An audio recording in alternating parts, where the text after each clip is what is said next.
Congo ne tombera jamais. Le vent de changement qui a lieu en Afrique a été porté par des personnalités qui se réclamaient du mouvement originel du panafricanisme.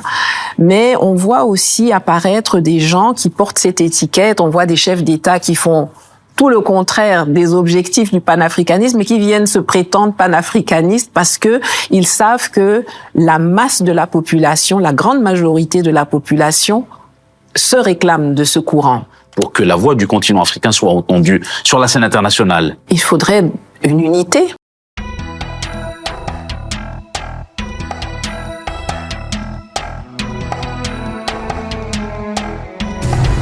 Sauvons l'Afrique.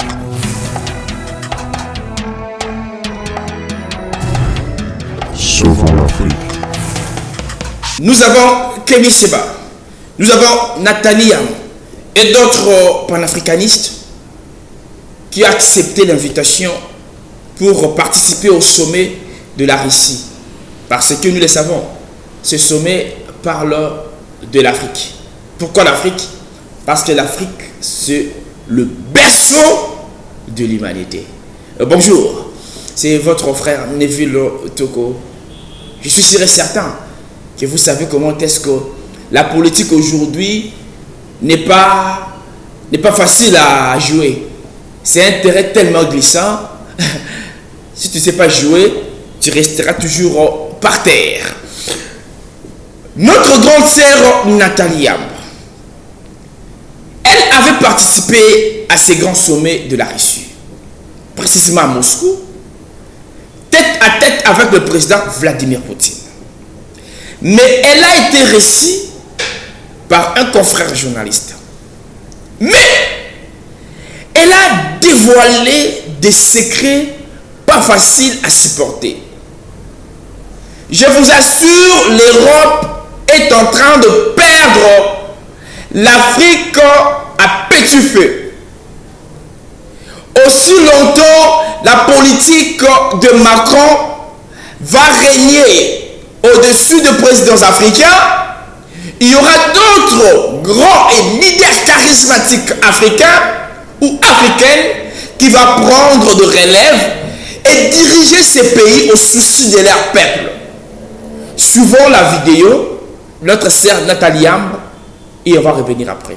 Écoutez, je pense que c'était un événement important, un événement nécessaire. On est dans une temporalité dans laquelle on voit un ordre mondial existant s'effondrer et il est nécessaire aujourd'hui d'avoir une réflexion pour prévoir et designer l'après. Et l'après aujourd'hui va un peu changer les rapports de force.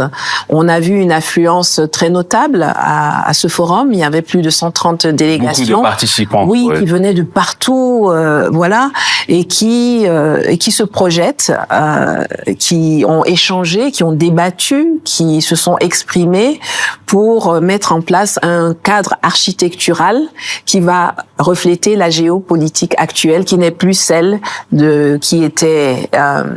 qui existait à la fin de la Deuxième Guerre mondiale. Alors la multipolarité, c'est un modèle de gouvernance prôné par les pays du Sud global et par la Russie. Quelles sont selon vous les chances d'aboutir à ce nouvel ordre mondial? Je pense qu'on est déjà dedans même. C'est-à-dire qu'aujourd'hui, on est dans un ordre mondial qui résiste à l'unipolarité que l'Occident veut essayer de maintenir contre vents et marées. C'est pas une question de savoir si ça va réussir. La question, c'est de savoir quel cadre on va lui donner. Parce qu'on ne veut pas sortir d'une unipolarité ou d'une bipolarité pour entrer dans une autre domination qui vient d'ailleurs. Donc, je pense que et à travers l'initiative des BRICS, et à travers ces forums, et à travers d'autres réunions qui se passent, le cadre est en train d'être mis en place pour encadrer une réalité qui s'impose déjà au quotidien pour nous tous. Alors, lors de son intervention, à l'occasion de cet événement, la porte-parole de la diplomatie russe, Maria Zakharova, a fait allusion à une certaine forme de colonialisme inachevé en Afrique en raison de la dépendance économique. Quelles sont selon vous les solutions concrètes pour sortir de cette dépendance économique dont fait face beaucoup de pays africains? Déjà, il faudrait qu'on ait à la tête de nos États des gens qui ont envie de sortir de cette dépendance économique et qui savent profiter des situations politiques qui prévalent en ce moment, avec les conflits qui ont lieu de part et d'autre, avec la présidentielle américaine qui arrive. Il y a tout un faisceau d'opportunités qui est là. Il faut que les dirigeants des pays africains savent les lire, apprennent à les lire, sachent les utiliser et aient la volonté intrinsèque de sortir d'une situation de dépendance, d'une situation de vassalité pour s'assumer en tant que pays, État souverain. Je pense que certains pays africains le font.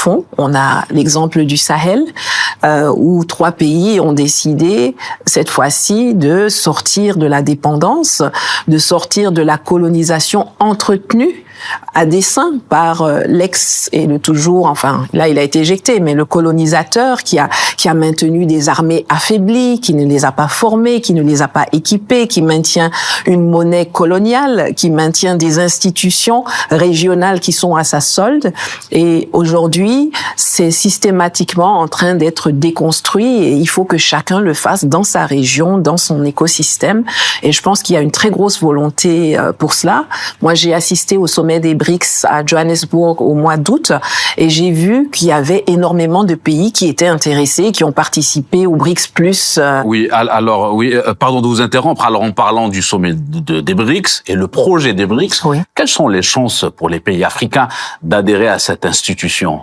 Bon, déjà, on a vu 2 nouveaux pays, 2 pays africains et l'Égypte qui sont sur la face est, ce qui est un peu normal parce que c'est la face qui est en face de la Chine, de l'Inde, de l'Iran, enfin de cette partie-là. Et je pense qu'il y a beaucoup d'intérêt pour les pays africains à rejoindre cette initiative, ce projet, mais qu'il y a un travail à faire en amont. On ne rejoint les BRICS, je crois, que lorsqu'on est un pays vraiment souverain. D'abord, quand on est un pays qui est décidé à ne pas servir de faire valoir pour des intérêts qui sont antagonistes avec l'émancipation qui est prônée dans les BRICS. On cherche une dédollarisation. On ne va pas amener des gens qui sont dans un système monétaire qui est dans le système SWIFT, qui dépend de l'Europe, qui dépend des États-Unis. Donc, on a nos homeworks, on a nos devoirs à faire à la maison, mais il y a plein d'opportunités là-dedans et je pense qu'au prochain sommet qui aura lieu, je crois, en Russie, au mois d'octobre, je ne serais pas étonnée qu'on ait de nouvelles candidatures qui soient analysées, parmi lesquelles peut-être des candidatures africaines, je pense. Et avant les BRICS, Madame Nathalie Diambe, vous venez juste d'évoquer la région du Sahel, à savoir le Burkina Faso, le Mali et le Niger. Il y a eu des changements politiques dans ces 3 pays ces dernières années. Comment vous analysez cette situation? Je pense que c'est un signe annonciateur de l'éveil africain. Nous avons les changements politiques qu'on a pu observer, les coups d'État, la prise de pouvoir par les militaires, sont les résultantes d'une volonté populaire de changement. On notera que dans chacun de ces 3 pays, il n'y a eu aucun mort lors des coups d'État. On n'a pas assassiné quelqu'un, il n'y a pas une goutte de sang qui a coulé. Il y a plus de sang qui coule avec les régimes démocratiquement élus qu'avec ces coups d'État. Donc les militaires sont intervenus pour changer des situations qui étaient devenues insupportables pour les populations, que ce soit au niveau sécuritaire, que ce soit au niveau économique, que ce soit au niveau politique. Et je pense que le fait que ces pays aient subi des sanctions à travers la CEDEAO, des organisations instrumentalisées. Comment vous expliquez cette discorde entre la CEDEAO et ces pays membres dont il y a eu le changement? La CEDEAO est avant tout un instrument de la politique française en Afrique. Et de la politique occidentale en Afrique. Des organisations qui sont financées par l'extérieur. Chez nous, en Afrique, on dit souvent c'est la main qui donne, qui commande. Vous avez des chefs d'État qui ne se voient pas en leader, mais qui se voient en exécutant d'instructions extérieures. Et donc, il est clair qu'à un moment donné, les pays qui ont décidé de s'émanciper sont obligés de se retirer de la CEDEAO parce que tant qu'ils sont au sein de cette organisation, celle-ci a une quasi-légitimité à parler pour eux à leur exiger des choses, etc. Si on veut s'émanciper, il faut couper les liens avec la CEDEAO tant qu'elle sera un syndicat de chefs d'État aux ordres de l'extérieur plutôt qu'une communauté des peuples. Et dernièrement, la CEDEAO a accepté de lever une partie des sanctions sur la Guinée et le Mali. Pensez-vous que c'est un début d'un dénouement de la crise? Non, je pense que ils ont imposé des sanctions et les sanctions se sont retournées pour la plupart contre ceux-là même qui les ont imposées. C'est vrai que le peuple du Niger a payé un lourd tribut. Je crois qu'il y a eu jusqu'à ce jour 304 personnes qui sont mortes dans des hôpitaux parce que du jour au lendemain, on n'a plus livré de l'électricité au Niger et que donc il y a des gens qui sont décédés. On a mis des embargos sur la nourriture, sur les médicaments. On a vraiment cherché à atteindre le peuple dans ses tréfonds. Aujourd'hui, la CEDEAO a vu que même toutes ces mesures illégales, indignes, irresponsables n'ont pas abouti à faire changer la donne. Donc, ils ont certainement reçu un petit coup de fil de Paris qui leur a dit, bon, écoutez, on va essayer autre chose. Ce que j'ai aimé dans votre question, vous avez souligné que c'est une partie des sanctions qui a été levée. La mobilisation de la force en attente qui avait été réactivée pour permettre d'agresser militairement le Niger n'a pas été démobilisée. Aujourd'hui, avec des éléments de langage, on dit on la laisse activer pour combattre le terrorisme, mais le terrorisme dans la région du Sahel est le fruit d'une activité de l'OTAN et de la France qui sont allés déstabiliser la Libye et qui ont créé tout un écosystème. Donc je pense que on leur a donné l'ordre de lever certaines mesures, ils l'ont fait au détriment de leur crédibilité. Parce que ils ont fait tout et leur contraire en même temps, mais ça ne les dérange pas puisqu'ils ne sont que des exécutants. Pour les 3 pays concernés, je pense que ça change pas vraiment grand-chose. Les 3 pays ont décidé de quitter la CEDEAO. Donc aujourd'hui, tout ce que la CEDEAO peut faire, ou les pays de la CEDEAO qui veulent continuer d'avoir des relations avec ces pays, doivent entrer dans des discussions bilatérales. Et ces États, les États de l'Alliance des États du Sahel, maintiennent la vigilance parce que malgré la pseudo-volonté de se rapprocher, on constate quand même la mobilisation des soldats français au Bénin, à la frontière du Tchad, même au Nigeria, il y a des forces françaises qui sont là-bas. Donc, on voit un arc antagoniste qui reste militairement mobilisé sur le terrain. Sur le plan continental, toujours, le continent africain. Alors, vous avez participé au dernier sommet Russie-Afrique au mois de juillet, c'était à Saint-Pétersbourg. Comment vous évaluez aujourd'hui la coopération économique entre le continent africain et la Russie? Et quelles sont les chances d'aller vers un partenariat gagnant-gagnant entre la Russie et le continent africain? Bon, je pense que l'état actuel est un peu handicapé par les sanctions et par la situation qui fait que même quand des pays africains ont des avoirs, je parle là par exemple particulièrement des pays francophones, même quand vous avez des avoirs et que vous voulez commercer avec la Russie, le fait que le CFA est l'euro et donc dans le système SWIFT vous empêche d'interagir commercialement avec la Russie comme il le faudrait ou comme vous devriez pouvoir le faire en tant que pays souverain.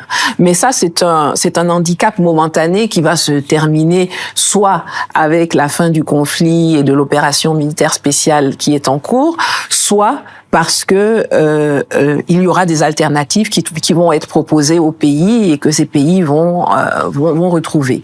Mais je pense qu'il y a le sommet du mois de juillet a montré la volonté des pays africains d'entrer et d'approfondir cette collaboration et ce commerce avec la Russie. Parce que malgré les interdictions de vol, malgré toutes les embûches qui avaient été mises dans les pattes de nos présidents, il y en a quand même plein qui sont venus. Maintenant, le partenariat gagnant-gagnant, c'est un objectif annoncé de la Russie qui parle de relations plus respectueuses. Mais c'est à nos chefs d'État d'imposer un partenariat gagnant-gagnant. Parce que si vous vendez moins cher, on vous achète moins cher.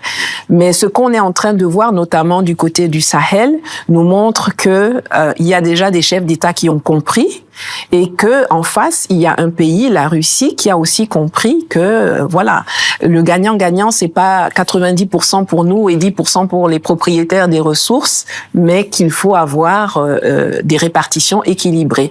Moi, à chaque fois qu'on parle de partenariat gagnant-gagnant, je mets plus la responsabilité sur nos chefs d'État. Personne ne leur met un pistolet sur la tempe, et même quand on vous met un pistolet sur la tempe, vous avez le choix de ne pas signer n'importe quoi.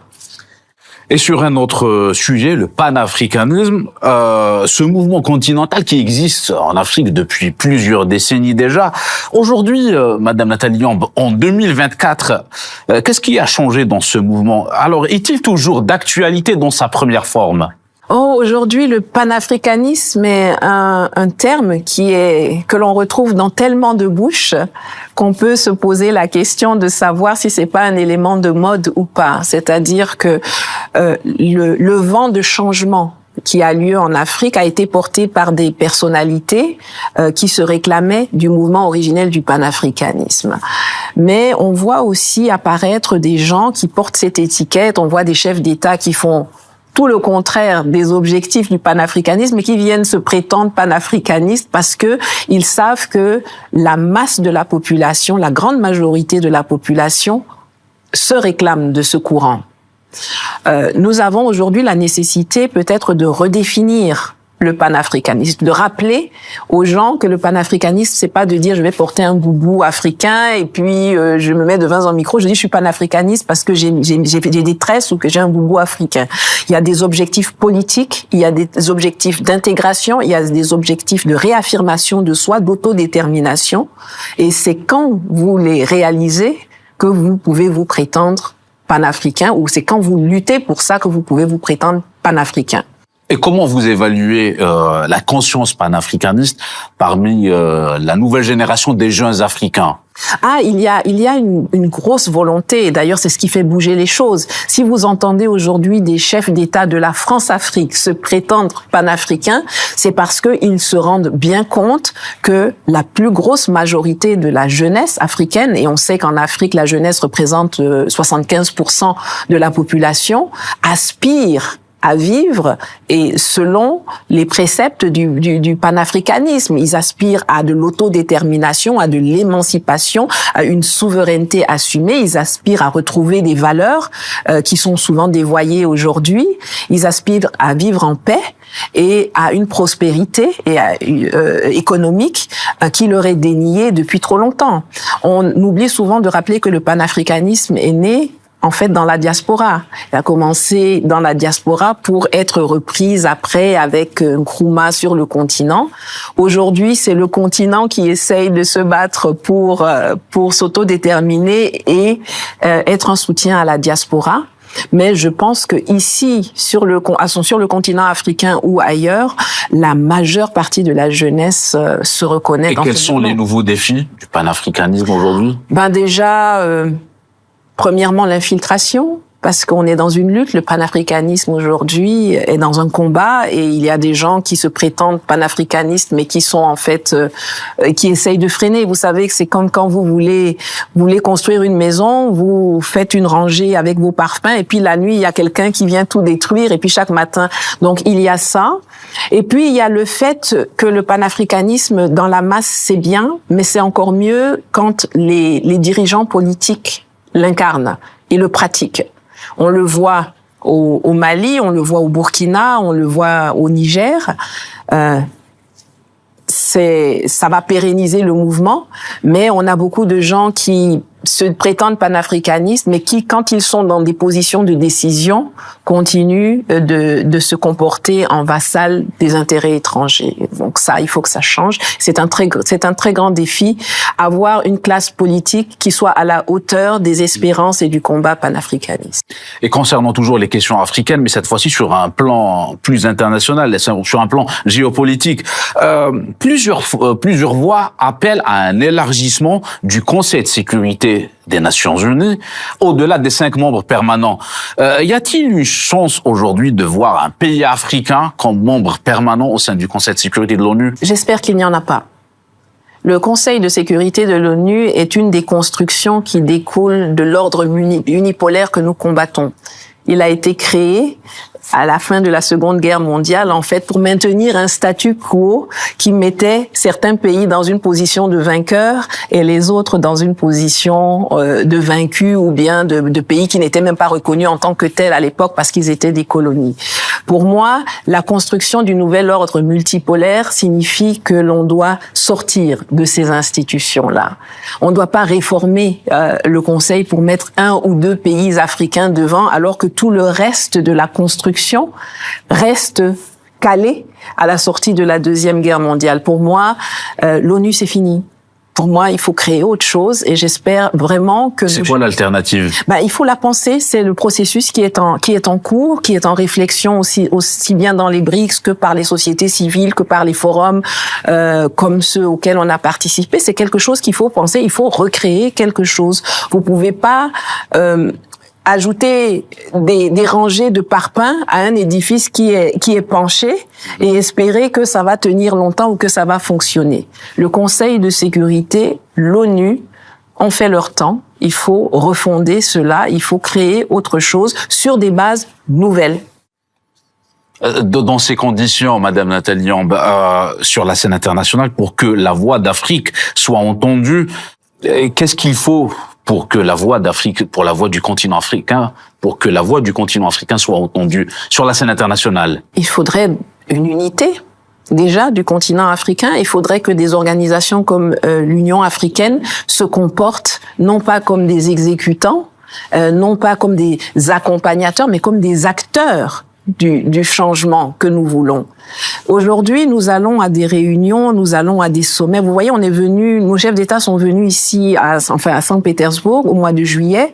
Il n'y a pas eu, en dehors, je crois, des 3 pays de l'AES, il n'y a pas eu de concertation. On vient dans ces réunions, au lieu de porter des projets communs qui vont favoriser l'intégration des pays, de dire, bon, chacun prie pour soi, on pèse pas grand-chose, 20 millions de personnes, 10 millions de personnes, mais si ensemble, on se met ensemble et qu'on décide que pour cette région, on veut une centrale nucléaire qui soit construite et qui va alimenter toute la région, c'est comme ça qu'on va peser. C'est pas en étant assis autour d'une table à lever des petits cartons ou à lever la main pour dire je vote pour, je vote contre, je m'abstiens.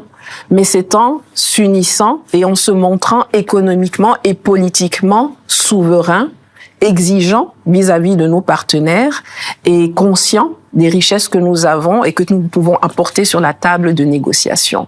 Jusqu'à aujourd'hui, l'Afrique est... En 1884, on a été totalement absent quand le monde s'est partagé notre continent. À Berlin. Aujourd'hui, j'ai l'impression qu'avec un ou deux sièges au Conseil de sécurité ou bien un siège au G20, on est en train de se satisfaire du fait qu'on sera dans la salle. Mais on sera peut-être plus le menu, mais on sera le serviteur, au lieu d'être assis et de devenir le décideur de ces choses. Donc, il faut que nos organisations internationales se mettent à la hauteur des attentes que l'on a d'elles. Vous venez d'évoquer l'Union africaine. Dans quel contexte vous situez cette Union africaine sur la scène internationale? Sur un strapontin. L'Union africaine, c'est un évanescent. Ils ne servent à rien. Ils ne portent aucun projet commun. Ils vont manger des petits fours. Ils boivent du thé, ils sont contents de poser sur les photos, mais derrière, qu'est-ce qui est fait? Qu'est-ce qui est fait pour défendre les intérêts de l'Afrique? Il y a une guerre aujourd'hui en Europe qui oppose deux organisations, des entités européennes. Nous n'avons rien à voir là-dedans, en réalité, mais nous supportons en plein pot les conséquences de cela et l'Union africaine ne réagit pas. L'Union africaine existe. Il y a des problèmes en RDC, au Congo. Il y a des massacres qui sont commis depuis des décennies. Justement, cette question, elle a été évoquée lors de la 37e édition à Addis Abeba du sommet africain. Évoquer une question, c'est pas la résoudre. Évoquer une question, on l'évoque souvent. On a même eu le président actuel de la République démocratique du Congo qui a été le président de l'Union africaine il y a 2 ans, je crois, 2 ou 3 ans. Et pourtant, il n'a pas réussi à utiliser tout le poids que lui donnait cette fonction d'1 an, ce mandat d'1 an, pour porter ce sujet sur la scène internationale, faire pression sur ceux qui financent les milices ou qui finance les forces qui sont en train de déstabiliser et d'endeuiller les Congolais. On s'assoit, on discute, on attend de l'aide, mais nous-mêmes, on n'a pas le courage, on n'a pas l'audace de mettre en place des outils qui vont contraindre les autres à se ranger derrière nous. En RDC, l'Union africaine a parlé, mais ce qui commence à faire bouger les choses, c'est les manifestations des populations devant les ambassades américaines, françaises, etc. Là, on dirait que ça les titille un peu. C'est pas le bavardage de l'Union africaine qui... Vous voulez dire que la voix populaire a plus de poids que la voix officielle? Oui. Tout à fait, malheureusement. C'est pour ça que je dis que l'Union africaine, la CEDEAO, ces organisations-là, ne servent à rien. Ne servent à rien. Il faut les repenser totalement. Et pour les repenser totalement, il faut repenser leur financement. Parce que, à la fin de la journée, si vous avez des gens qui utilisent 70% de leur budget pour entretenir leur petit confort à Addis Abeba, pour se faire des voyages en première classe, au lieu de gérer les problèmes sur le terrain des populations africaines, c'est comme si on n'avait personne. Moi, je vous encourage énormément. Je vous encourage, ma sœur Nathalie, ma grande sœur, par rapport à votre bravoure, votre courage, votre lutte, quels que soient les vents et les marées, vous continuez toujours à persévérer et à marcher tête haute pour défendre les valeurs africaines. Être un panafricaniste, ce n'est pas porter des boubous, des mayakas, des chapeaux tête de léopard, des chambalas. Ce n'est pas parler comme un panafricaniste. Un panafricaniste, c'est inné en esprit. C'est défendre les valeurs de son patrie et défendre les valeurs de son continent. Merci à vous, grande sœur Nathalie Ambre. Et merci aussi à tous et à toutes les Africains ou Africaines qui luttent contre la justice occidentale et qui défendent des valeurs africaines. Je vous encourage aussi à percer, à aller de l'avant, à dire non à l'impérialisme et à la colonisation. Parce que l'Afrique est toujours colonisée. On doit quitter la colonisation économique, politique et spirituelle, même la colonisation militaire. On se retrouve à la prochaine vidéo. Mais je vais vous demander une chose. Abonnez-vous, likez, commentez et puis partagez la vidéo. Surtout vos suggestions nous aidera vraiment à corriger nos erreurs et à avancer.